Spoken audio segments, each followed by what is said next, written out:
Hi, welcome to Destination Abroad. On this channel, we talk to people who live and work abroad, and you can find out what they found difficult, or maybe what's easier, what's better, why they moved abroad. So if you're interested, just keep watching and maybe subscribe, and you can see more stories like this. So today we're talking to Etelka, who lives in Australia for, I think she's been living there for about 9 years, but I'm going to ask her in a second. Hi. Hello. How are you today? Yes, good, thank you.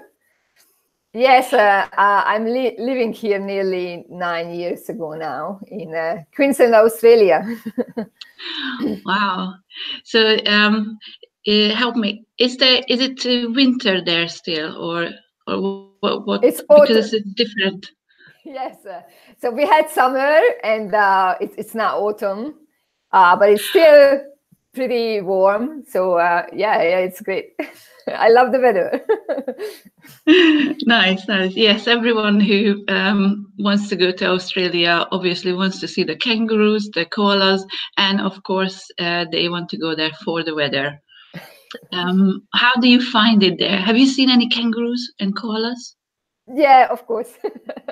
Yeah, more kangaroos than koalas, so it's very hard to spot koalas in nature, like in the wild. Kangaroos are easy in their habitat, so you can see a lot of kangaroos and a lot of dead kangaroos nearby the roads. Yeah, poor buggers. Oh no! But of course, you are not there on holiday, so you live there, which is always a very different story. Can you tell me how did you get there? When did you decide? How did this all start? Well, I think it started a lot longer than how I consciously even would plan to come here, because yeah, so the truth is that when I was 24, I traveled to the United States and I got married there. And my husband is Australian, and after 10, 12 years, we decided that we're going to leave the United States. And yeah, so it was a very easy choice to come to Australia because he doesn't speak Hungarian. So there was no other choice now. Of course, yeah, I would have followed him as well, obviously. So, because you got married to an Australian, was it easier for you to get the visa and all the papers? I think that it's probably was like I did all the paperwork myself actually, and even so, it was relatively easy. I mean, I didn't duplicate it fully what the requirements are, or specifically with the police check. I thought that they're gonna get it from the United States themselves, from the FBI, because why would I have to do that? But then it turned out that yes, I have to provide a paper, so that missing paper actually delayed the whole cycle by a good not even 6 months, because yeah, I did like 9 months plus another 3. Yeah, so like by a year basically. So if I would have go to a professional who knows everything and knows what would be sufficient evidence, because I thought that our marriage certificate that shows that we are already married 7 years ago, that would be sufficient to prove that we are living together and we are married, but it's yeah, it wasn't. So I would have had to provide other papers like utility bills from the United States or something that shows that we have been living at the same premises and things like that. So but I thought that it was a joke, but nevertheless that was required, and I didn't know didn't know how much is enough to prove that we have been living together in the entire 7 years since we have been married. Wow, well, to be honest, it sounds a little bit ridiculous for me, but I don't know how these things work. So obviously, they must have a reason for asking all these papers. But yes, Mhm. it doesn't sound like an easy ride. Yeah, but once that was done, like once I gave something from in writing from my father-in-law that yes, they met us in 2007 in the United States. They traveled there and met us there, so they knew that we are living together and whatever. So they sent a letter that yes, they know about it and whatever. Plus, there was some other bill that showed both of us at the same address, so that was enough with some pictures. And then, of course, receiving the document or the police clearance from the FBI. So once that was done, actually, the visa, which is like the partner visa, there is A and B. So both the A and B has been approved in one go. So it was, after that it was easy. I mean, yeah. Mhm. So if you just provide all the, like everything that they can tick the boxes, then you are good. Yes, yeah, of course. It takes time, but yeah, once you've done Yeah. it all, then you're good to go. Um, Yep. So now we know why you moved to Australia. But what do you think? Was it a good decision? Do you like it there? If you had to compare it with the US, what would you say? Is it better? Is it nicer? Is it the same? For me, it's a lot better and a lot nicer, even though I was living in Florida.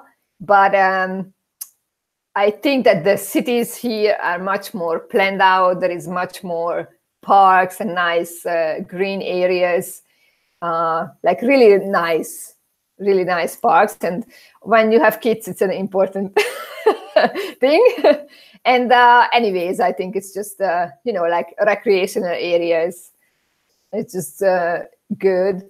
And the other thing is that while I was in the United States, I have to tell you that I always felt like I am a legal alien. Not an Englishman in New York, but a Hungarian. So I always felt that I'm just out of place, that I am not belong there. And it's not that the people were unkind or something like that. Actually, the few people you met on the streets, they were nice. Most people were in their cars.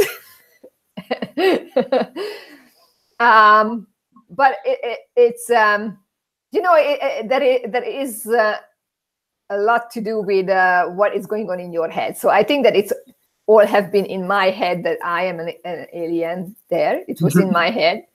And when I came to Australia, of course, I could be said that I'm an alien, but I am a family member. So it's just different. So I don't feel myself to be so out of place because I'm married to an Australian man. So I'm obviously accepted as such. Not to say that being a foreign person doesn't have its own challenges. Of course, there are always challenges when you live abroad. Yes, and despite of the fact that if I add up the time, I'm not in Hungary anymore. Like that was 12 years in the United States, almost 9 here. That's 20 years. So my English is still not perfect, and my Hungarian is not perfect anymore. Yeah, I know what you mean. Yeah, sometimes you have to look for the words. Yeah, I lived abroad for 20 years as well, and I found myself looking for words. Not because I forgot my Hungarian, it's just because when you don't use certain words, they just don't come to you that easily. Yeah, that's right. And the other thing is that the words what you use in your first 24 years of your life, and then everything is changes, like the society is changes. There is all the technology and advancements and stuff like that. So there was a lot of words that I had to learn in English, and I learned it from the English language, from English dictionary, and I have no idea how they say it in Hungarian, because yeah, I never learned it in Hungarian. I had the same problem with work-related expressions. So I learned everything in English, and then I tried to explain what I do for a living in Hungary, and I was thinking, oh my God, how do they say this in Hungarian? So I know what it's like. If you learn that expression in one language, then you actually have to learn it in the other one, even though that's your own language, your mother tongue. You still have to learn it. That's right. Yeah, and it just depends if it comes to your life. Do you need it, or in any other ways it come to your life or not? Because even my kids, like sometimes they just surprise me that what words they already know. Like my little boy, when he was 5 years old, he was already using words like hydraulic hammer. It's like, I don't think I have been even 18 years old when I even had the concept what that is. It's gotta be Thomas the Tank Engine or some other, or Bob the Builder, where he learned it from. Yeah, that's right. But it just shows that, different times and different words that are within the culture, because you see it in the TV, or see and hear it from the TV or the YouTube or whatever, and they pick up an extreme amount of words that we didn't use when we were kids. Yeah. But now I have to learn that, because my kids teach me. Yes, kids are the best teachers, aren't they? Yeah. And, actually, talking about like your childhood, so you've been away for a long time. I sort of got used to not living in Hungary, not living with my family. How do you feel? Do you miss your family, or now you have your family in Australia, so life is all settled? In a way, it's settled, but I'm not saying that I don't miss my family. Like, you know how life is kind of like a race, and you don't have time to think about your family back in Hungary, so you don't have time to miss them. It doesn't mean that if I have time, of course I miss them. That if I think, I should be calling them or something, and it would be nice to go and visit not just my parents, but the rest of the family, and really that gonna mean like a European trip now. When we go home, because my sister lives in Sweden. Oh, so you can't even go to one place. You have to travel around if you want to see everyone. Yeah, that's right. Yes, I know there are certain things I miss, like certain food. For example, kolbász and túrórudi. Only Hungarians know how great these things are. Can you get them in Australia, or do you miss them? Well, where I'm living, no.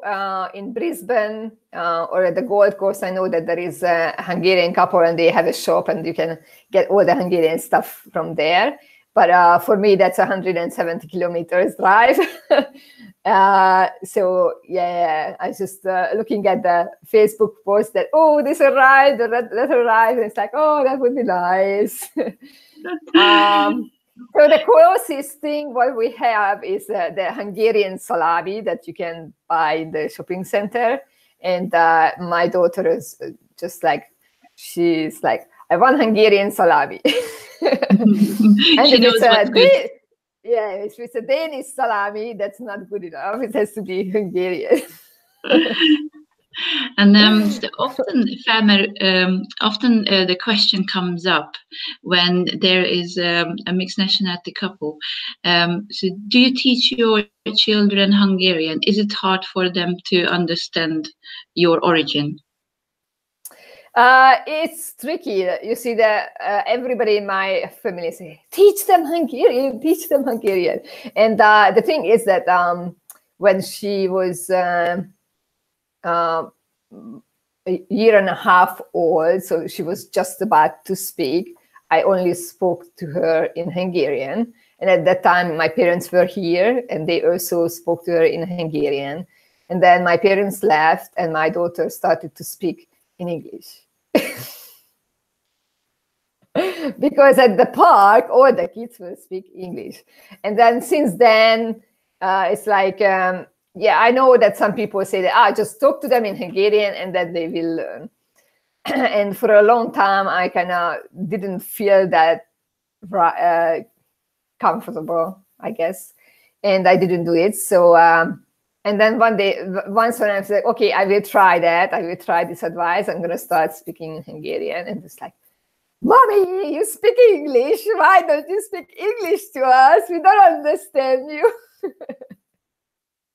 Yes, it is actually a little bit more complicated than people think.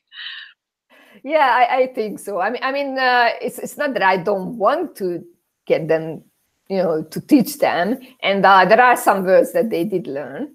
So they know their favorite colors in Hungarian and a couple of other words, but it's just to even sit down with them and tell them, okay, let's learn some Hungarian. No, I don't want to speak Hungarian.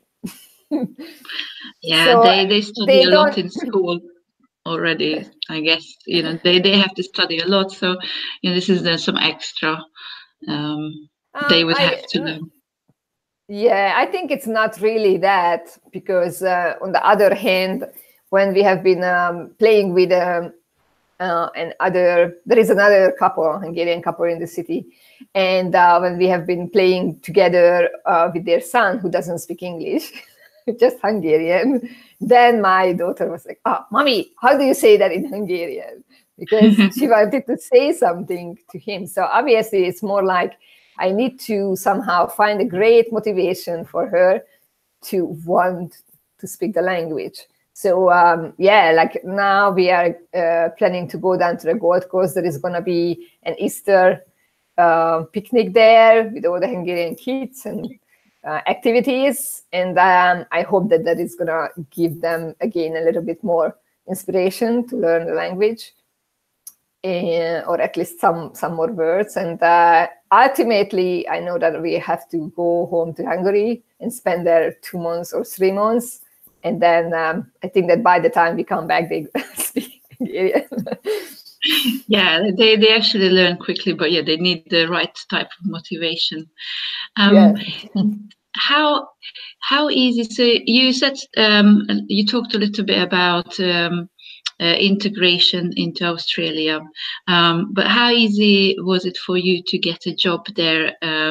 So even though you are now Australian citizen, were there any difficulties, or did they look at you differently because you're not from there, or was it completely the same as getting a job anywhere else? To tell you the truth, I have been at home with my kids, and during those years, we also had a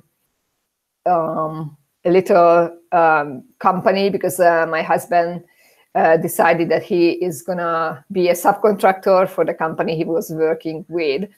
And then I was doing the paperwork, the book work, like do the bookkeeping. So I had for all those years, I have seen that how is the family income, and then how does it change the family tax benefit. And overall, I came out to the conclusion that if you don't make, as a family, you don't make at least $150,000 or $200,000 a year as a family, going to work and then putting the kids into daycare or childcare is cost so much that at this level where we are, it just doesn't worth it. Like at the end, I go to work to get money, to pay somebody to watch my kids until I'm getting the money, or maybe a little bit more. So I decided that, okay, that's not a way for me. So I'm not even going to try to find a job as such, but I have to start my own business. So that's what I did, so that I still can be with the kids and work from home and build my business. And it's not easy. It's not, but I think that on the long run, it's gonna be much better for us, because this is the only way how I don't have like a ceiling on the income, and we can get to a point where it's really worth my time and effort. Yes. When you start your own business, you always start from the bottom, and you have to build it up, of course. But I remember in England as well, some of my colleagues who got pregnant, they didn't come back to work because they would have paid the same amount for childcare as their salary. So there was really no point doing that. They stayed home because of that. Can I ask about your company, what you're trying to build? Can you tell us a little bit more about that, or is it not public? Well, I can tell you a little bit. So I am into healthy living. So for me, it's very important to stay healthy and also to help others to become healthy and stay healthy. And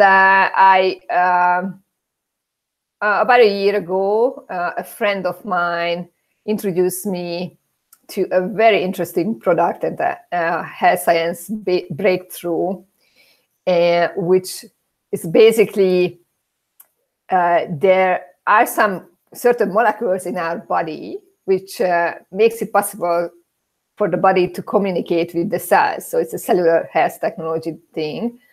And this cellular communication facilitates the self-healing, basically. So if the body is able to communicate within itself, with the cells, then it's able to heal itself, because it has been designed that way. But the problem is that as we age, our bodies start to produce less and less of these molecules. So by the time somebody is like 70 years old, they only got like 10% of that amount what they had when they were kids.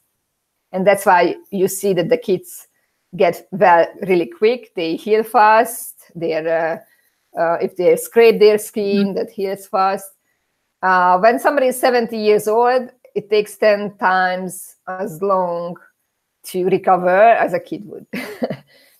Now, the breakthrough is that they are able to create these molecules outside of the body, and you can get it as a supplement. So that's a fantastic thing. Oh, I already want some.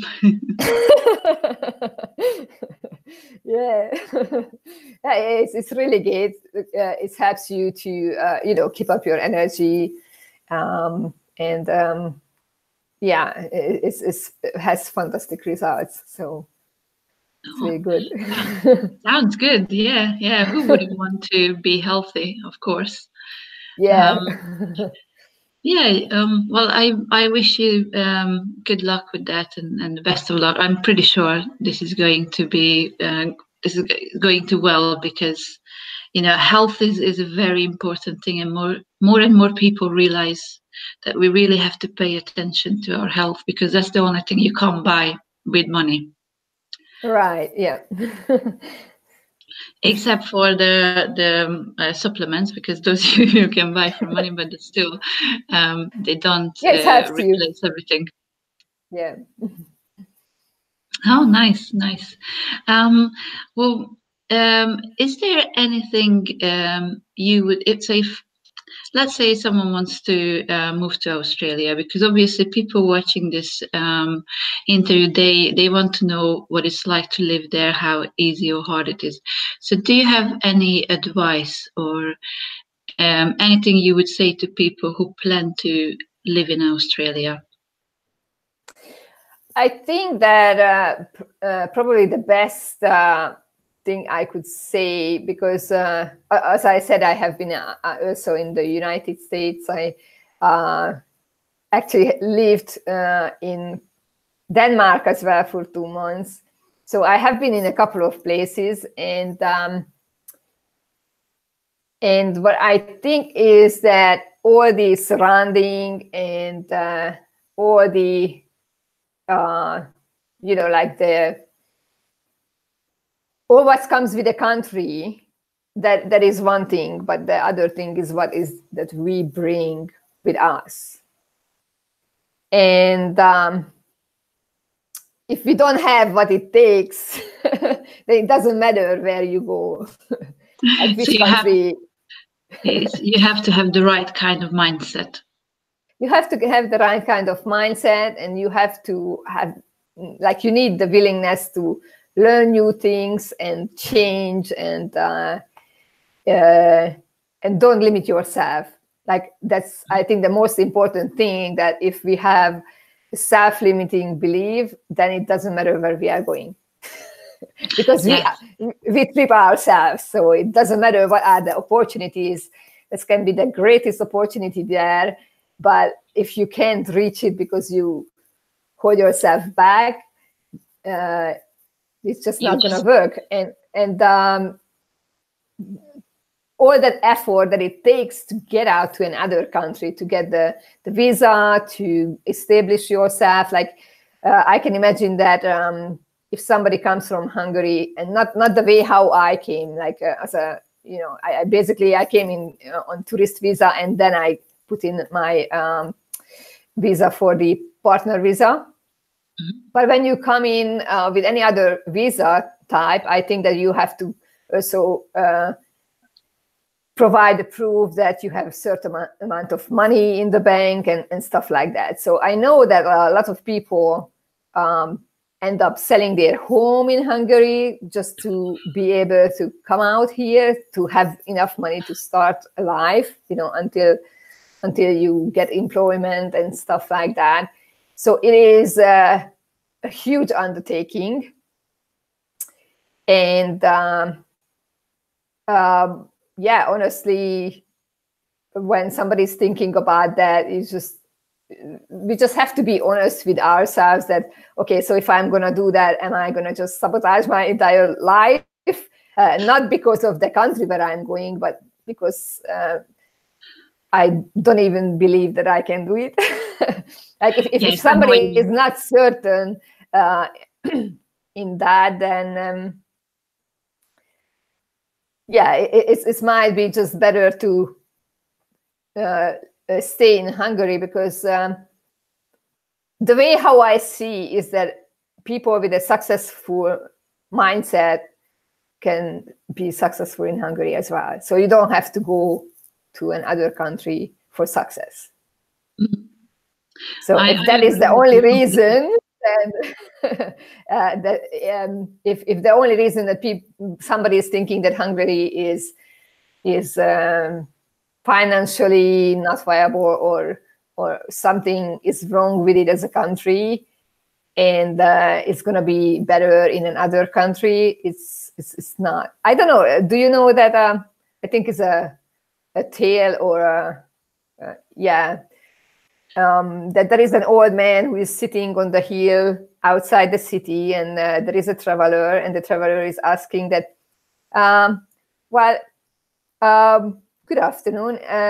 Can you please tell me that the people are in this city, are they friendly? Are they good people here? And then the old wise man asks back that, how are the people where you are coming from? Are they nice and kind? And then he says, no, they are just really bad people. And they are very unkind and unhelpful. And then the old man says, well, that's how it is in this city as well. And then there is there is another traveler and asked the same questions: what sorts of people living in the city? And then the wise man said, asking back that how the people in the city where you are coming from, are they nice there? And say, yeah, they are very friendly and very nice. Well, they are just like that in this city as well. Yeah, that's a good story. I like that. That just shows it's your attitude.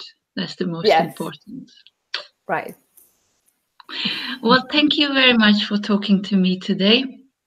You're welcome, and thank you for the interview. No, it was my pleasure. So, yeah, guys, if you like this, or if you want to watch more of this, just drop a like, subscribe, and hopefully I'll see you later. Bye bye. Bye, Etelka. Bye.